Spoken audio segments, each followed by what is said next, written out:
And welcome to Blake Street Banter, where one of us knows what the word banter means. The other two are just along for the ride. Tyler, say what's up. What's up? We got a fun one coming up. Yeah, this is a good time. It's that time of year. Yeah. We are joined by the man, the myth, the legend, Dugan Darnell. What up, big dog? What's going on? Thanks for having me. Thanks for making this part of your routine. I think, I think we're at that level right now, aren't we? Yeah. Yep. Every year before spring training. Yeah, it's what we're doing. We'll let you do your thing and try to catch up a little bit during the season, but it's that time of the year and it's great. Like you're down in Arizona where we got kind of off topic before we started, so sorry to you all for the little late notice there. But you're down in Arizona doing a thing. How's it been going? What have you been doing? Like, how are you feeling? Like, you look good. You look real good. So thank you. Yeah, feeling good. Feeling good. A lot of hard work this off season. Kind of wanted to attack training and just making sure I'm strong, mobile, ready to go. And then I got down here probably early mid-January. Just been working out with the guys. Using the complex, the training staff. It's been productive and enjoyable. Who else is down there with you? There's quite a few people now. There's probably close to 40, 50 guys now. So there's big crowd. But when I first got down here, it was probably 10, 15 guys, somewhere around there. So okay. Mostly older, maybe AAA big leagues. But a few younger guys trickling in here soon. So, okay, yeah, we talked to Chris McMahon last week, and he's doing his final trips around Florida, back up to Pennsylvania before he makes his way out to Arizona. Yeah, and I saw Shunky Monkey made that long ass trip from Georgia to Arizona. Yeah, that's grind. I just saw him this morning. It was good to see him. Yeah, that's good. So, I mean, let's start with it. We love here. So, congrats. Thank you. Thank you. Congrats on that engagement. My biggest achievement yet. It was a lot of fun, and I'm looking forward to the wedding. Yeah. Do you guys have a date set for that? It'll be late October, early November of 2025. All right. So giving yourself some time to figure it all out. Okay. A couple things to get done, a lot of planning, and So. Yeah. Good luck with that. Godspeed. Yeah. It's a grind. Been there. Yeah, it was 8 years ago when we did all that, and it was stressful. You have to set up all the schedules. Like, you're also being an adult, trying to be an adult. She's being an adult. You have to be adults together, but also be adults for everybody else. It's a wild ride, man. Thank you for that. I'm gonna need the good luck. So. Yeah, no, that's exciting though. Yeah, that's congrats on that. Thank you. Was she surprised at all? She hates surprises, so I had to kind of let her know, but not let her know at the same time. So it was just enough where it's tasteful, but she hates surprises. So I get that. I'm kind of married to that too, so I feel you a little bit on that. You're trying to be spontaneous and cute, but yet you can't be because it's gonna go back. Not something you want to spring on. No, no, not at all. Make sure. You just got to say, hey, this is going to be a really important night. Not going to say anything else about it. We're going to have a nice time tonight.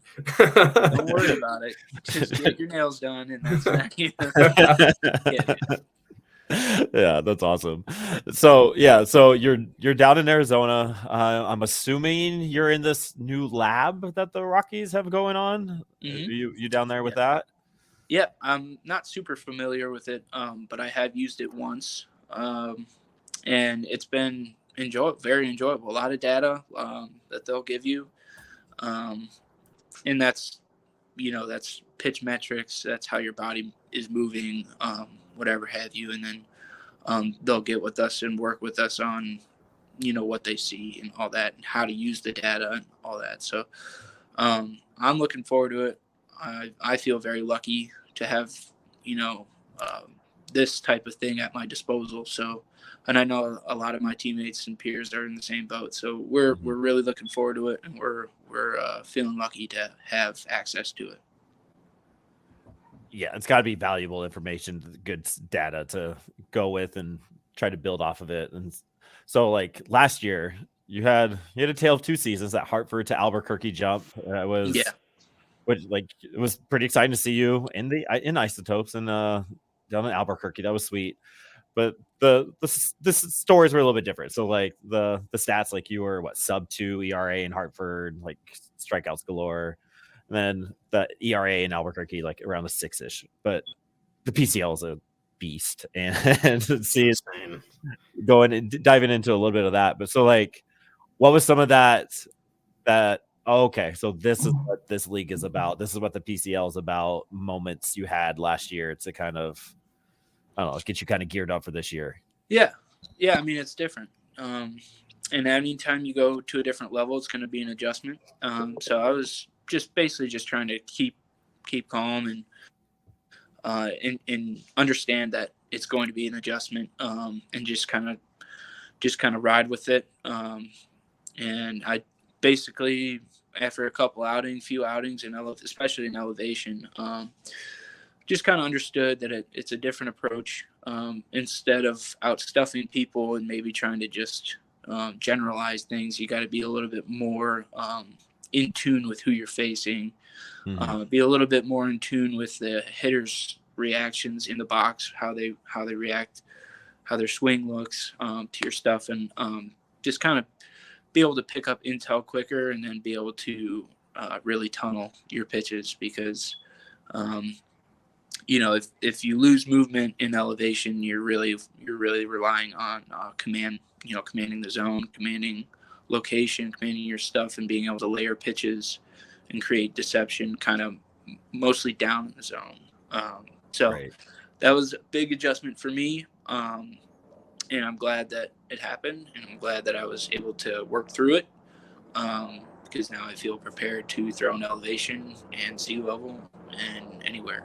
So, was that your first round of pitching at a competitive, just pitching at all at altitude, and especially like in organized competition? Okay. Yeah. Absolutely. I mean, it's insane. I know that, every little metric about your pitches might change, like, 10, 20%. You'll lose some of that vertical break on the fastball, which I know is something that I think probably in the lower minors and AA, I think that you get pretty good ride on your fastball at times, and that's not going to play nearly as well at altitude. So that's got to be just a big shocker, being like, hey, I can't throw that pitch the way that I was comfortable doing it, just a couple weeks ago. Yeah, it was. Yeah, like you said, that's the biggest throw to my fastball, big weapon, and then just having to be able to sidestep that and be able to understand that, okay, maybe I'm not going to get that vertical break, but I still will get the effective velocity. So, say 92 out of my hand, 93 out of my hand at sea level, maybe that's not. Maybe when it crosses the plate, it's 85, 86. Well, in elevation, 92 out of the hand, that's going to be like 88, somewhere around there. So it'll get to the plate quicker, and you just got to be able to learn how to use that to your advantage. That's interesting. I don't think I've ever heard that idea, like out of the hand compared to when it crosses the plate. Like you just assume it's going 95 the whole time, but like that's going to make your pitch movement, the way you've created your pitch, definitely adjust a little bit. And that actually makes way more sense to me. Like pitches act different, but like how are they acting different? How are you creating that pitch to be different later and using that at different levels? And you're not like going way away from your strengths to try to play to the strengths of elevation. It's just it's just being able to adjust a little bit, to basically layer your pitch, choose your tunnel and be strict with it, and kind of, if you can end the at bat in 4 pitches or less, you've done your job, and that's all you can do. Yeah, that's right. Yeah, it's true. Because I remember talking last year with you. That was one of the big things you took from Australian ball to Hartford, is not just get out there and throw. Like I remember you saying you kind of caught yourself. You had a sequence that you're going into that at bat with, and that's what you were going to do, instead of adjusting to batters. And it looked like you did that at Hartford pretty well. Like those numbers kind of show that. So I'm assuming you also took that to Albuquerque, but you just kind of mentioned, I'm still trying to fix that. Like, is that different level from AA to AAA with these different batters, just that much different? Well, no, I mean, absolutely AAA hitters are AAA hitters for a reason. So they're definitely better than the AA hitters. But I will say, with automatic strike zone, top of the zone was not really an option. If you're going to go up there, it's for a swing and miss. So I guess just being able to, in Hartford, maybe I could use the whole zone and kind of just pump fastballs at the top and off speed down. Well, even if I missed by a little bit up top or down low, I might have gotten a chase. Well, they weren't chasing. They're very, very disciplined hitters in AAA, so they're not going to chase. Especially with the ABS, they're going to make you come to them, and they get immediate feedback from the scoreboard. So that's definitely an advantage, but there's advantages for us that we could use too as well. So I won't ask you what those advantages are, but I didn't even think about the ABS too, because I was thinking the pitch calm, like that was kind of cool. I was going to ask you about that, but oh yeah, I love it. Adjusting right, like having that quick thing, and it's so great, and that's pretty easy to adjust to and communicate with like whoever's behind the plate, whether it's Brian or Willie or whoever. Like that was pretty easy. Super. Yeah. And I mean, that's the crazy part about the ABS I never thought of, is that as a batter, you get to like really feel out the zone, knowing you're not just feeling the zone. You get to be like, oh, okay, that's about where I was thinking that pitch was. Or, okay, that was a little, more outside than I thought or inside. So I didn't even think about that. That's a crazy thing to have to kind of adjust for as well, mentally and physically, that those guys are going to be more locked in. Right. And so it's just even more of a point to, be productive in your first pitch, but your first 3 pitches especially. It's once I kind of settled in Albuquerque, that was kind of like my main thought of like, okay, how productive can I be on each pitch in the first 3 pitches? And more times than not, when you get 2 out of 3 executed pitches, you have an out. So that's basically just trying to keep my mindset small like that, and kind of just try to get better every day. Know that there will be adversity, but how can I use that to get better and help the team win at some point if it's not that day? So with, I guess, the ABS, going back to that, like, did you ever talk to like Carl or Noah? Just, there's other guys that went from MLB to AAA. Like, did they talk about like having to adjust from ABS to no ABS? Like how the major league hitters, like they're already disciplined enough up there, but like you still have that different, you have to pitch to what you're around, right? Right. Yeah. I don't know if I've had a specific conversation with anybody regarding that, but I do know that some of the time they might get away with a call, here or there, but for as many calls as you get away, maybe you don't get a call you might have gotten with ABS. So there's a lot of give and take for sure. Yeah, that's wild. Yeah, it's interesting to get a hands first experience with it. I guess, I mean, so this is kind of cool for us right now. So Ezequiel Tovar is in the IG Live feed here, and he says he is the best. So you just got a shout out by Ezequiel Tovar, dudes. And like, that's gotta be cool to hear. Like, that's sweet. Love that. Thank you for hanging out, Tovar. That's awesome. Yeah, so he's a man. Yeah. So, I mean, we'll talk him up a little bit here, but it's like, I kind of like this question. I might have asked you a while ago. Who are some of those dogs behind you that you just love to have like pick? Because like the Rockies are fantastic with infielders who can pick it. Like you can go across the AAA roster. Like you got Shunky, you got Stovall who can do whatever. Whole organization. You got dogs across the board, and it's something. I guess after winter ball, I mean, there was a lot of talent there for sure, but you really don't know what you have until you're somewhere else. And our infielders are pristine, and I think I took that for granted. And I went to winter ball and I came back, and it's just been a whole new appreciation for that. I mean, they're making incredible plays look routine. incredibly consistent, and they're professionals. Who's one guy in the system that everyone's got something going on, but someone that you maybe don't think gets enough love with the glove? If you had to pick one guy. Great question. That is a great question. I'm not sure. I do know that out of the infielders, Stovall and Shunk, I mean, they've been incredible. I haven't played with Tovar for a while, but I know, I mean, his season speaks for itself. He's a professional. And then I think maybe Kyle Datras. I think he's a grinder as well, and I don't know if he gets enough attention. He's definitely impressive.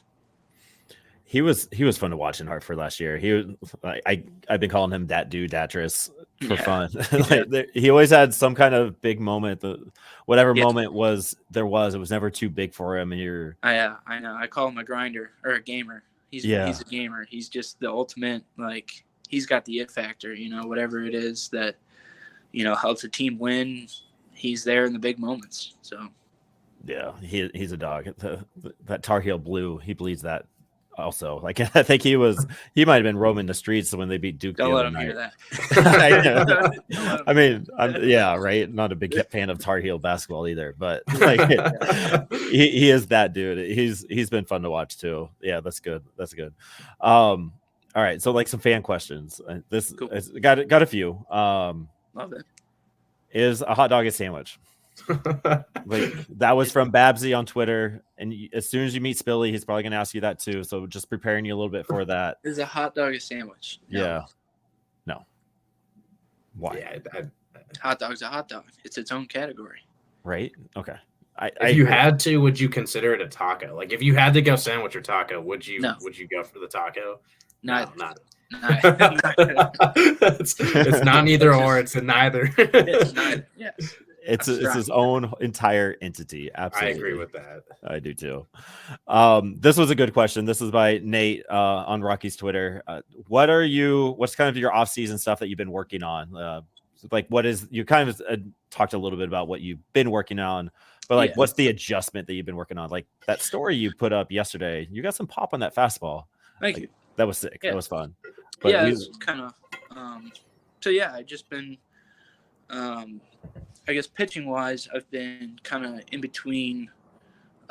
Big project this off season was adjusting my slider, get a little bit more depth on it, and then just basically deciding what I wanted to do with that slider, and that would be to help alleviate right-handed hitters, basically being able to attack right-handed hitters and being able to dominate both sides of the plate on any given day. So basically just working on the new shape of the slider and then adjusting a little bit of mechanical stuff, but not much. So it's been majority of the focus was training, physically, and family time, and then a couple pitching differences, but majority of the same stuff that I've been doing. Yeah. That's good. I know I'll be keeping a close eye on that, because if that third pitch really shines through, I think that could open up a lot of different stuff, especially when you've got that splitter breaking arm side. Like, you're having something that's breaking away from a righty could make that not fun for them at all. So that's that was my main focus, and it's been feeling good, feeling nice. And I'm excited to kind of start facing some right-handed hitters and working on some sequencing and just being able to, again, like I said, dominate both sides of the plate on any given day. Let's just go. Let's go run through a wall right now. Let's do it. Real Aaron Shunk in the live video here on the IG live. Oh, Doogie. I'm sure you're like picturing his voice saying that to you real quick. Yeah. That's awesome. He's my man. Do you have a ball near you? Can you do a little no ball? Okay. I was going to have for a pitch grip vid or whatever, but I can send you a vid. I don't have a ball in my backyard. All good. All good. You get comfortable. Yeah, you're fine. You stay comfortable. All right. And then you said you did some family stuff. Like, what was a good highlight of your off season? And then we'll send you on your way. But what fun stuff did you do this winter, I guess? Yeah. So aside from getting engaged, I went to Nashville with my family. We had a nice little weekend there.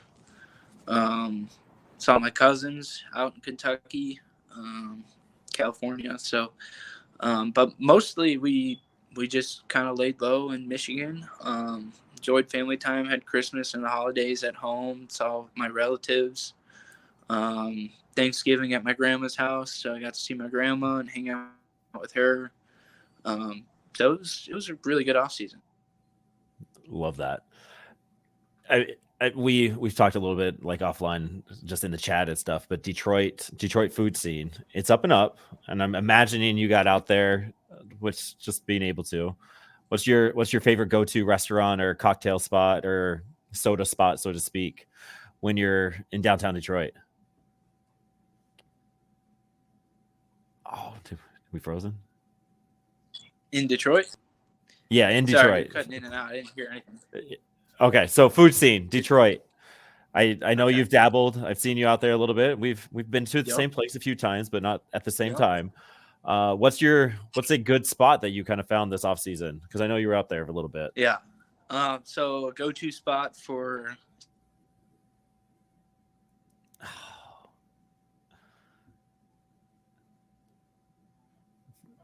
my fiance now. Can you hear me? We lost you a little bit. You said go-to spot, and then we lost you. Maybe this is a sign. So our go-to spot is Townhouse. It's called Townhouse. It's downtown Detroit. Yes. We love that spot. The service is amazing. The servers are amazing. Yeah, we love it. Yes, that place is awesome. It's been a hot minute since I've been there, but that place is fantastic. Food is great. Drinks are great. Yeah. Yeah. I mean, it's got a menu that my fiance has fallen in love with. Needs to be a regular spot for us. That's awesome. I love that. Still staying with your roots and still finding ways to get out there and do your thing in Detroit and area. That's awesome. Absolutely. That's great. Dukes, I appreciate you hanging out with us. Go grind. You know we got you. And let's go shake the room, big dog. Let's go shake the room. Let's do it, man. All right. Appreciate you, man. All right. Thanks for having me. Best of luck this spring. Thank you. Nice meeting you, Tyler. Yeah, you too, Dugan.